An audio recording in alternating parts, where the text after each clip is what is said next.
Hey guys, it's your girl Miss Benjamin Buttons 01. I'm coming to y'all today. I'm gonna probably do this every day because I'm usually outside on my break. I'm a little woozy because I wound up going to the hospital yesterday after I left work with some real severe heart pain. It was going on since Sunday, and I decided yesterday that I was gonna go to my doctor's office, but the husband felt that getting off at 4 and leaving out the store at 4:30 because I don't ever leave on time because that's the kind of dedicated worker that I am. But anyway, it's neither here nor there.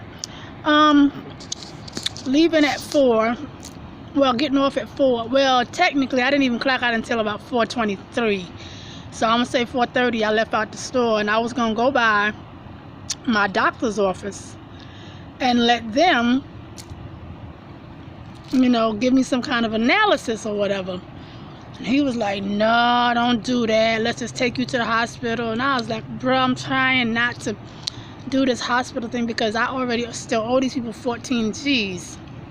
Yeah, you heard me, 14 G's. So let's not, no, I'm done with that. But yeah, I owe them people a lot of monies. And I don't want to go there. But he was like, if you go to your doctor's office, they're going to send you there anyways. So lo and behold, that is where I went, to the hospital. And got there and it was about 5:30ish because he had to run an errand or two, and it was like I want to say 5:45 at the latest that we got there. And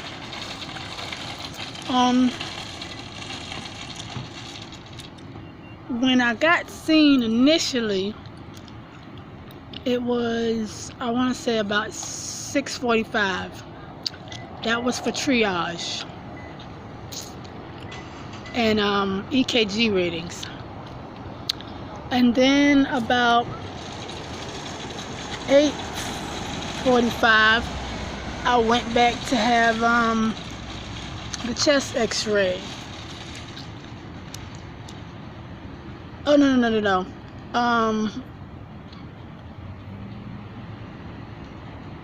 When I went in the first time for the triage, they took blood. And then I went back for the chest x-ray the second time. And then about 11:40 something, 12, might have been 1 something. That's when they put me in the room. And I sat there all of, I want to say 30 minutes. And the doctor comes in and he shakes my hand, trying to get the good camaraderie thing going. And I'm laying there like, bro, I don't give a damn who you are, the camaraderie, all that. My chest is hurting. I need you to do the doctor thing and tell me what the hell is going on. So anyway, make a long story short, he did that, and they did another EKG, and then they took some more blood, and then all the results were in, because the first result said that everything was fine.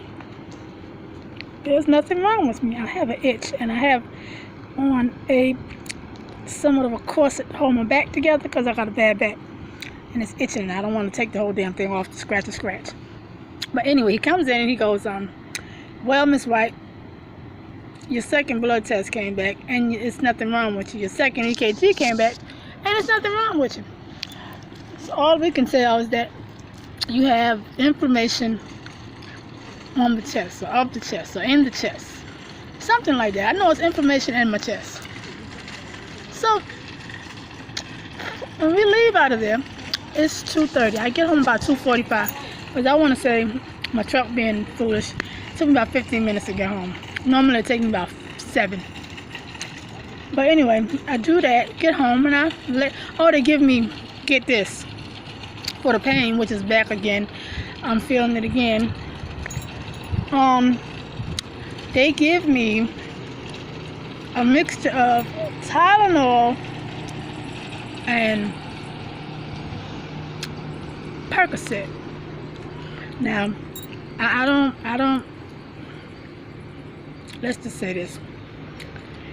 and I think I said this on the last another video of mine. I hate anything that make me feel woozy. I really do. I hate any kind of medicine that make me feel woozy. That's why I no longer smoke, because I didn't like the way it made me feel. Now, I will drink up some motherfucking liquor. I'm going to tell you that straight up. I will drink up some liquor, but I can't stand pills that have a strong medicine dosage.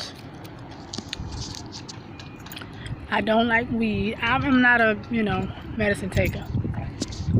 Yeah, and so I took those, and I asked the little nurse guy, said, this gonna make me nauseated or make me, feel some type of way? Nah, you good. I walked down the hall, and I was two minutes down the hall and had to turn all the way around because I threw up. Really, bro? You told me this shit wasn't gonna make me feel bad. But anyway, I felt bad, and as I was laying in the hospital, I felt all kinds of bad vibes. Like my head, I felt like my body kept twitching, my head kept twitching, and I couldn't, just kept. I was like, help me get this stuff out my system, and I'm just thinking, my husband, is he looking at me? Is he paying me any attention? The pain subsided, but I felt so out of it. So anyway, I go home and I lay down, and I have to be to work at 7. So I'm late. I come with my excuse or whatever. Not even an excuse. I came with the doctor papers that I came from the hospital with bumping. Hey, either you accept this or you don't. I really don't care at this point. But anyway, I get there. I'm still high as hell. And Tylenol. Hey, I can't know. I don't know if y'all can tell, but you can't see. But anyway, yeah, I was high as hell when I got to work this morning. I slept some of it off, not much, but anyway, yeah. So I get here, and the reason for this initial video is this: what the fuck is wrong with the youth of today? Why do y'all motherfuckers not want to work? And when y'all do work, y'all come in drunk and or high. Why? You walk like your snails with molasses in your ass. And then you got this thing.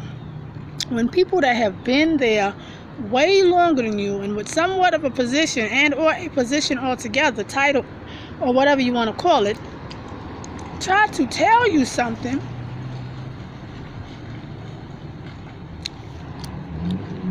you have the mitigated goal to get attitude.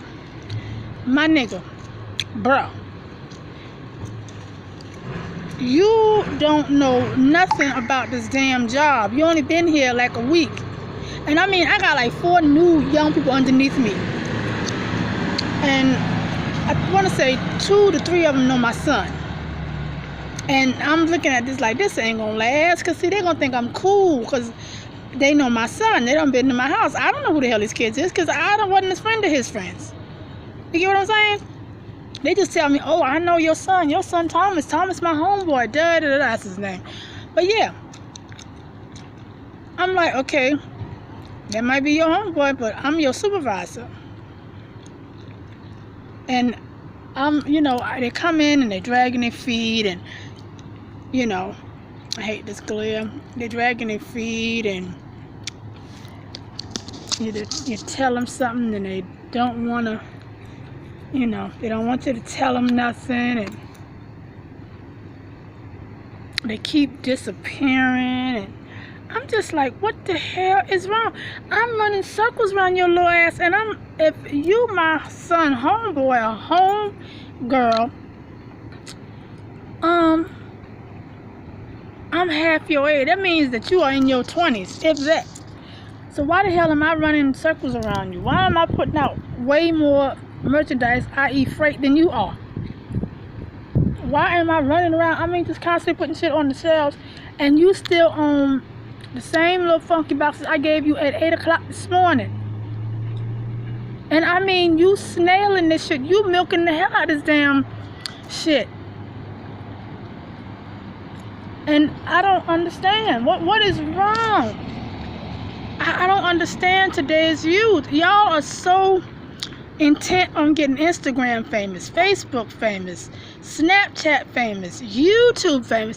I don't fucking understand. what happened to, and Lord, let me not even start on the men that we had working here. That is a whole nother damn video in itself. Them mugs are worse than the females. I don't understand. I'm so fed up because I came to work this morning with Perk and Tylenol in my system, and I done run circles around your little ass, bruh. I'm still woozy, and I done run circles, completely around your damn ass. And excuse me, y'all, but it's something in my mouth. I can't get it out. But I done ran circles around your ass, and then they call him, and it takes him all of 15 to 20 minutes to get back. And I'm like, and every time he does this, every time they call him, and I'm like, what the hell is wrong? What the hell is going on? So my other associate, she's like, where's the young fella? I don't know. I'm not running behind no child. I'm not running behind nobody to do their work. And then my supervisor's like, well, Molly, you got to stay on them. You got to stay on them. So I told her this morning, I said, well, we need to have a meeting with the 4 folks that didn't make it to the meeting Sunday, because we had a meeting that Sunday at 7:30 in the morning. And she said only people that she knew for a fact that told her up front that they couldn't make it were 3 people. I know we have all of, I want to say, maybe 40 people working for us.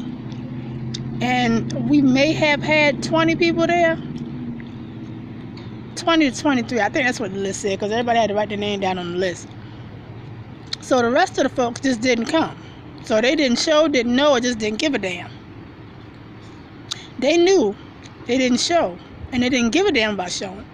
So I'm like, we need to have a meeting with the 4 newbies, because there's some things I need to express to them, and they need to, oh no, I can handle it. I'm going to talk to them individually myself. Okay, fine. You do that.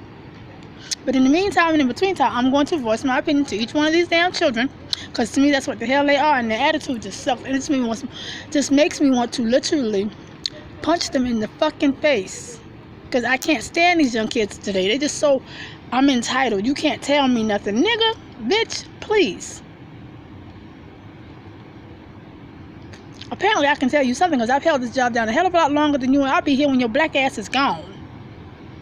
So if I tell you something, take it for love. Don't sit there and say, well, damn, I thought she was cool because she my homeboy, mama. And then she turned into a bitch. No, I'm not turning into a bitch. You fucking with my brown paper bag. You fucking with my brown paper bag, because I can't afford no Gucci, no Louis, no none of that, no Prada, no Michael. I can't afford a replica Michael Kors, my nigga. That's just how broke I am. And the paper bag that I do carry around, metaphorically speaking, you fucking with it. By you dragging and slow poking, and when somebody tell you something, you don't want to hear what the hell they got to say. I'm just so tired of all this. I just don't know what to do anymore. I don't know. And then it's cloudy, it's overcast, and we're looking for Michael, because I stay here in South Carolina. So we're looking for Michael now. I think they said it's a hurricane. It's a category 2. They said Florence was going to be something. Child, Florence didn't even touch us. We had a little bit of rain. We had 3 different little rain thunderstorms, and that was it. For the little county that I'm from, as my mother would say, it's a lucky little county. Baby, when I tell you, very seldom, and when we do get a storm, it's usually in January though. That's usually when we get our storms. We get those January storms where they have me in the house for like 2 to 3 days straight, strong, just in the house, pluck up, post off with the cable and the food. But yeah, it's cloudy, overcasted. It's looking real icky out here, and I'm on my break. And I think my break is, excuse me, I have to check, see what my break is over. I hate having to do that. Yeah, it's almost up. Yeah. What is the deal with these damn young kids? Can anybody explain this to me? Because right now I am not understanding these damn kids. And when I say kids, kids to me, because they're going through the stupid phase, the stupid age. And I consider the stupid age to be from, what did I say it was? I know it was about 25. 25 was a stop point. I'm trying to think. I think 13 is the starting point. from about 13. It starts at 13, but it gets strong by 16. And by 19, you just want to beat a bitch consistently. And by the time they're 21, you don't even give a fuck about them no more. I'm on my break, baby. I'm trying to enjoy this thing. Yeah. Everybody fine. Well, you know that boy of mine. He gonna be him. You ain't the only one. You ain't the only one. Yeah, I had to cut that off for a second, but yeah, they're just crazy. I'm just tired of them. But like I said, between the ages of 13 and 25, and now it's even, I'm sorry, I get 25. No, some of these motherfuckers done start acting crazy at 30, but by the time they're 16, they done start acting fool. 19, that you can't tell them nothing. They smell everything, must, tusk, fusk, usk. There's not even a word for every part of their body they smell. And I'm just so tired of these young kids that I work with. If I can just get some older folks that really want to work, want to make a living, and want to enjoy their job, I'll be all right. This job here will do what it's supposed to do, but I can't, and they won't hire none. So I'm stuck with what I'm stuck with, and that's how they say, stuck like Chuck. It's pretty much where I am. But yeah, this your girl was Benjamin Buttons 05. Y'all like, comment, share, and subscribe. And I will talk to you later.